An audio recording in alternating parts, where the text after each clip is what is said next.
Hey everyone, Heero here, and today we're gonna look at Hugo. The Hugoat that relies on triggering Totalize with his skill and ult on stunned enemies to deal big BP damage. I'll be discussing his kit, builds, engines, and possible teams. Just as a quick disclaimer though, the footage and information shown is from the creator experience server, so things could still change when his banner drops. Let's first discuss his core passive's Totalize, since his entire kit and playstyle revolves around it, and it's his main way of dealing damage. Totalize is a special damage instance that at M0 can only be triggered when his EX special or ult hits a stunned enemy. It essentially increases the damage of the finishing move or last hit of either his ult or EX special by a whopping 1000% at max core passive level. However, the neat thing is, Totalize's damage also increases per each remaining second of the stun duration. For each remaining second between 5 and 15 seconds, the multiplier increases by 100%. And for each remaining seconds from 5 seconds or below, the multiplier increases by a whopping 280%. So in total, Totalize's damage multiplier can go as high as 3400% and as low as 1280%. Meaning, as much as possible, you want to trigger Totalize right at the start of the stun duration in order to get the most damage out of it. However, an important thing to note is when you trigger Totalize, it immediately ends the stun while refunding a portion of the daze meter back, with each second remaining for the stun refunding 5% of the daze bar with a cap of a 25% daze refund. This fact, combined with Totalize being his main damage source, makes him a burst DPS that is extremely reliant on spamming stuns in order to deal good damage by nuking enemies with Totalize. And because of this, he has very little field time, since most of the time in his comps, you'll be on-fielding your stunners in order to stun the enemy as fast as possible. But speaking of stunners, his core passive also gives him attack buffs depending on the number of stunners in the team. He gets 300 bonus attack when there's 1 stunner, and a whopping 900 bonus attack when there's 2 stunners in the team. So with that in mind, he performs the best in double stunner comps to get his full buff and possibly stun enemies faster. He also has a special state called Dark Abyss Reverb, which is activated for 6 seconds when his chain attack hits a stunned enemy or when any of his attacks stuns an enemy, with repeated triggers refreshing its duration. This state just gives him a bonus 12% crit rate and 25% crit damage, which is neat since it makes him easier to build. And lastly, his core passive also buffs the daze buildup of his skill by 20% if it hits an enemy that's not stunned. This is particularly useful to get stuns faster in rotations where you plan to use his ult instead of EX special to trigger Totalize, or if you have a lot of excess energy, allowing you to convert it into daze. Just note, make sure to always leave enough energy so Hugo can use an EX special during a stun to trigger Totalize. But finally, moving on to his additional ability, which needs a stun or ice agent in the team to activate.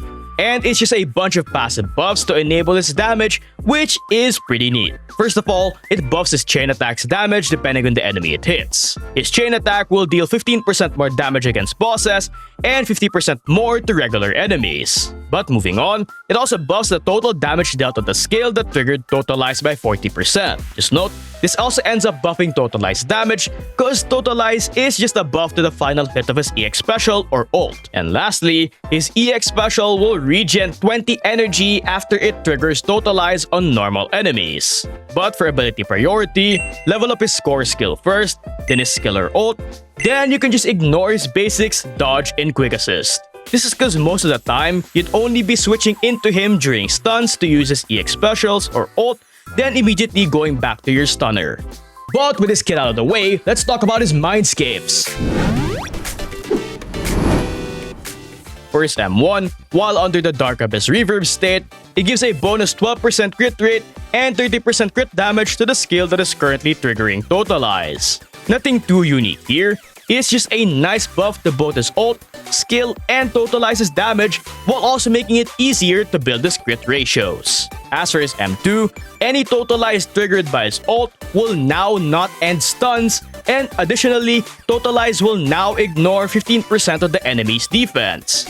Now, this lets you trigger up to 2 Totalize instances to absolutely nuke the enemies when comboed with his EX special. while his M4 lets him ignore 12% ice rest for 15 seconds of any target that was hit by his charge shots. This is just more free damage without really having to do anything special, cause this ice rest ignore is automatically applied after he chain attacks, cause it does count as a charge shot. And finally, his M6 buffs the total damage dealt by Totalize and the skill that triggered it by 60%, while enabling any of his shooting attacks to activate the Dark Abyss reverb state. And now, his EX specials can trigger Totalize on enemies that aren't stunned with a fixed multiplier of 1000%. Aside from a massive damage increase for Totalize, this also enables him to be played as a more on-field DPS rather than a burst DPS, since he won't be as reliant on stuns to trigger Totalize. But with his Mindscapes out of the way, let's talk about possible Wenjin options. Hugo's signature gives him 24% crit rate with his main stat and a massive 45% bonus crit damage just by equipping it. And when he deals ice damage with his ult, EX special, or chain attack, it gives him absolute zero death sentence, which allows him to ignore 25% of the enemy's defense. There's nothing really too much to say about it, aside from it making him way easier to build due to its insane amount of bonus crit stats, which, alongside its Def Ignore, allows Hugo to deal massive damage with Totalize. Ellen's signature is a decent alternative, with it giving 24% crit rate and a 25% ice damage bonus just by equipping it, which not only enables good damage, but also makes him easier to build. Now, its passive can also give an extra 20% crit rate. However, to get it, you'll need to use a basic attack and an ice dash attack. But unfortunately, Hugo's dash attacks are physical, so it's only possible to get 10% bonus crit rate from its passive. Aside from this, other 5-star crit Wenjins like Evelyn's or Pharomasas can work as good crit stat sticks. But he does have a lot of good 4-star options as well, so I recommend just using those instead, with the free-to-play 4-star Mercato Desire being his best 4-star option for buffing his overall damage, with it giving him 20% bonus crit rate, which of course makes him way easier to build. Aside from this, it also gives him a 9.6% attack buff when hitting enemies with an EX special or chain attack, which increases to 19.2% if you hit an enemy with an anomaly. But sadly, only the 9.6% attack buff will have reliable uptime, since an enemy a lot of the time won't have an anomaly in his comps. Gilded Blossom from patch 1.1's event is also a very good free-to-play option. It gives 34.6% attack and a 24% EX special buff just by equipping it. And that EX special buff does affect Totalize damage as long as it's triggered by an EX special. Overall, it's a very hassle-free option that enables Hugo to deal lots of damage just by equipping it.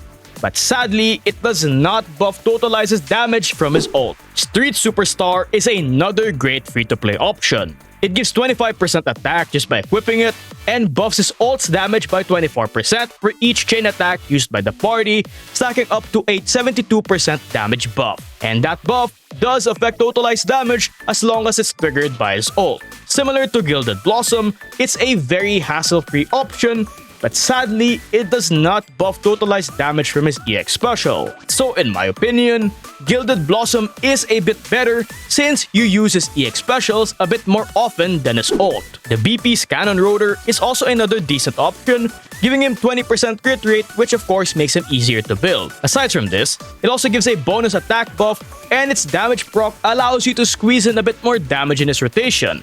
Its only downside is, it's paid. For those wondering about Starlight Engine due to it giving a lot of attack, the problem with it is you need to use a dodge counter or quick assist to activate its passive.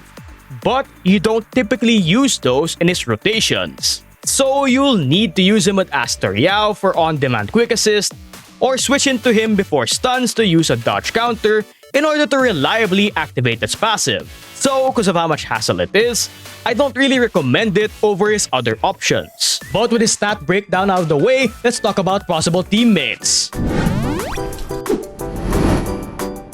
With a 4-piece set, sadly he does not have a dedicated signature right now. So the best set you can currently give him, in my opinion, is Hormone Punk. Its 2-piece bonus gives him an 8% attack buff while giving him a 25% attack buff for 10 seconds just by switching in, allowing for massive Totalized damage. However, it does have a 20-second cooldown, or more accurately, a 10-second downtime on its buff, so you'll have to time your rotations a bit so the set's buff is active when you trigger Totalize. But since Hugo is a burst damage agent, and it takes quite a bit of time to stun enemies, especially bosses, it's not really too hard to time your rotations for this set. Woodpecker can also work, with it giving 8% crit rate and up to 27% attack when landing crits with his basic, EX specials, or dodge counter. However, you'll most likely only get 9% attack from this set, since he doesn't really use his basic attack or dodge counter unless you on-field him for a bit. So with that in mind, I would still recommend Hormone Punk as the 4-piece set, while you just use this for the 2-piece set. But I still suggest testing things out to see what works for you. Now for the 2-piece set, it's pretty flexible. You can use Woodpecker for its bonus crit rate if you're not using it for the 4-piece set, but aside from this, 2-piece attack, 2-piece ice, 2-piece pen ratio, and 2-piece bonus crit damage can all work for pretty good damage. So just use whichever one has the bonuses you need or the ones with the best substats. Alternatively, if you're not comfortable with Hormone Punk's buff timings or Woodpecker's passive conditions, you can also just use a 3-way 2-piece combo with any of these sets, and he'll be able to deal good damage. But with his possible drive discs out of the way, let's talk about stats. For main stats, you want crit stats for slot 4, ice pen or attack for slot 5, and attack percent for slot 6. Now for the slot 4 main stat, just pick whichever crit stat you're lacking in. But as for the slot 5 main stat, it honestly depends on the team and setup you're running. As usual, an ice percent main stat is generally good for general use, especially since he can get a lot of attack from his kit, Wenjin, and drive disc options. But if you're using him with lighter and other ice damage sources, it's very easy to dilute ice damage bonuses. So in that case, an attack main stat would be better. And a pen ratio slot 5 is a good option if you have his signature and are using Puffer Electro as the 2-piece set. Them combined essentially allows you to ignore 57% of the enemy's defense. And if you have his M2, this becomes way better, allowing you to have a 72% def ignore. As for substats, you mainly want to focus on crit rate or crit damage first, then attack percent, then finally flat pen or attack, which is fairly standard for a DPS. Now, it's very important you get as close to 100% crit rate as possible to ensure his totalized crits. This is because if his totalized doesn't crit, his damage output drops significantly due to it being a singular damage instance. However, he does have a lot of crit rate sources, so getting near 100 isn't too difficult. In fact, it's so much easier to overcap on the stat if you're not careful. With just his core passive and leveling bonuses, he has 31.4% crit rate, which gets boosted to 63% with a 2-piece Woodpecker Electro and a crit rate slot 5 main stat. And if you have a 4-star crit Wenjin, this goes up to 83%, and if you have a signature, he'll have 87% crit rate. Now all of this of course is without any crit rate substats, so again, just be careful because depending on your setup, it's very easy to overcap on the stat. But with his stat breakdown out of the way, let's talk about possible teammates. Like I said earlier, he does want to be ran with stunners, not only because of his core passive's buff, but because he's also reliant on stuns to trigger his totalized nukes. But with that being said, the best stunner to run with him is lighter. Not only do they activate each other's bonus abilities, he also provides him with a massive ice damage buff while simultaneously lowering ice rest by a significant amount, skyrocketing his totalized damage. And he also stuns enemies super fast, allowing you to spam Totalize more often. But the more notable thing is he also extends stun durations, which provides two notable benefits. First, it allows you to easily launch a full-powered max multiplier Totalize. This is because lighter stun extension is coded to pause the stun timer at its max duration. And lastly, it allows you to launch 2 chain attacks with Hugo without the risk of it eating up stun time, which allows you to take more advantage of his additional ability to squeeze in a bit more damage in his rotations. Lycon is another fantastic unit you can play as a more support-focused stunner for his debuffs or as an on-field stunner, with his high uptime ice rest shreds and bonus stun damage multipliers, of course allowing Hugo to deal insane amounts of totalized damage. Qingyi is also a great on-field stunner with her need for lots of field time, synergizing perfectly with Hugo's burst damage and stun-reliant playstyle. Plus, she also increases stun damage multipliers by a ton, allowing for insane amounts of totalized damage. Trigger and Pulchra are fantastic off-field stunners to run as your secondary stunner, with their off-field aftershocks helping your on-field stunner stun enemies faster, allowing you to spam more Totalize. Plus, they also have some supportive utility, with Trigger increasing stun damage multipliers, and if you have your Wenjin, he also provides a Death Shred. But for Pulchra, her universal damage buffs are locked behind her M6, so keep that in mind. Anbi or Coletta can work as well as stunners if you don't have any of the units I just mentioned. But just note, they don't provide much supportive benefits for Hugo aside from stunning. Now, we're also getting another stunner in the form of Yufufu next update, so that's another potential teammate for Hugo. But we have no official details about her kit, so I'll refrain from talking about her. Now, there are some supports you can run with Hugo, namely Caesar, Sokaku, or Aster Yao, with their huge attack buffs being able to more than compensate for missing some attack from his core passive if you decide to replace one of your stunners with them. And their insane supportive utilities are also able to compensate for the lack of a second stunner's buffs like Lycon's Red Shred. However, these three are the only supports I would recommend to run with him, since other units don't provide enough benefits to compensate for the lack of a second stunner. But with this stat breakdown out of the way, let's talk about possible teammates.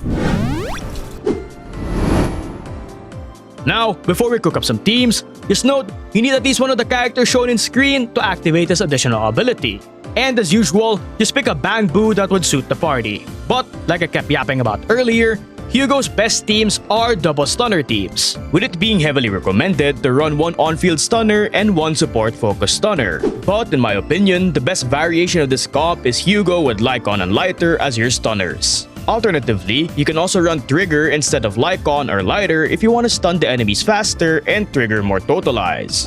Now, due to all the support utility these stunners provide Hugo, this team has no trouble in enabling him to deal massive amounts of Totalized damage. So don't be too surprised if you're getting over 1 million damage per each Totalize. But the neat thing is, due to Lighter combined with either Trigger or Lycon being able to stun enemies super fast, you're able to take full advantage of the higher Totalized damage by being able to spam it much more often, which results in you being able to nuke enemies and bosses even in the hardest endgame game modes, allowing for high score runs in Deadly Assault and fairly quick runs in Shield Defense. But in general, Hugo double stunner comps are played with you on-fielding a stunner most of the time to stun the enemy and apply buffs and or debuffs, with you only switching to Hugo once the enemy is stunned in order to trigger Totalize to nuke enemies, or to use excess energy with EX specials to help stun enemies. Overall, Hugo double stunner teams are relatively simple to play, especially if compared to other comps like Evelyn or Quick Swap Miyabi teams. And in my opinion, it's one of the most fun comps I've ever tried, since my small brain likes seeing the high brain rotting numbers from Hugo's Totalize. And most variations of this comp can pretty much clear any non-ice resistant content. Now, you can also run the standard hyper carry team with one stunner and a support. However, I only recommend doing this with Caesar, Aster Yao, or Sokaku as your support, since they're the only ones that can compensate for the missing buffs from the lack of a second stunner. Just note, make sure the stunner you pick for this team is effective for on-fielding, otherwise you might have trouble triggering Totalize. But that's about it, because I'm beginning to lose my voice. But there's just one last question. Is he a must-pull? Well, as usual, it depends on your account. He's not really a must-pull if you already have multiple top-tier DPSs, especially if you have Miyabi, since she performs a similar role to him. He's not really a must-pull either if you're not a big fan of his playstyle. His extremely low field time is definitely not for some people, especially for those who often want to see their DPS characters on screen. In this case, it's much better to roll for someone that would benefit your account more or a character you like. We recently got drip marketing for Yi Xuan or Yufufu, so they might interest you more. And with Season 2 coming with all the brand new characters it's bound to introduce, saving isn't really a bad idea either. However, Hugo is definitely a must-pull if you're needing a good DPS. He is a very fun fun and unique unit that's super simple to play, and if you're a fan of seeing extremely big numbers on screen, he's definitely the character for you. And you can't really go wrong with pulling for him because he's a fantastic DPS who will definitely be able to carry you to the game's hardest content. But at the end of the day though, if you like Hugo, pull for him, and if you don't, well don't. Sadly, as much as I like the Hugoat and his playstyle, I would have to skip to save for Season 2 characters. I mean, just look how cool Seed is. But anyway, make sure to tell me what you think about him in the comments below, and don't forget to hit me with a like and a sub.